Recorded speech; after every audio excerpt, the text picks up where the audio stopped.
Tem muita gente preocupada com esse 2025. Muita gente preocupada com o seu futuro, com o seu trabalho, com as suas decisões.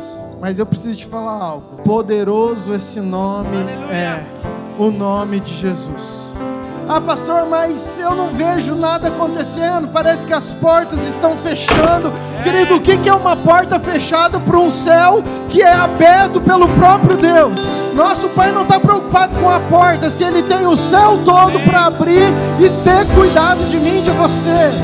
Nas épocas difíceis, Daniel estava lá no meio da Babilônia, Deus o exaltou, Deus foi com ele. Em 2025, Deus será com você, Deus será comigo, e eu creio nisso, querido. Não interessa se o dólar sobe, não interessa a crise, interessa o meu Deus que está acima de todas as coisas, o nome que está acima de todo nome, e que cuida de mim, e que tem o céu aberto.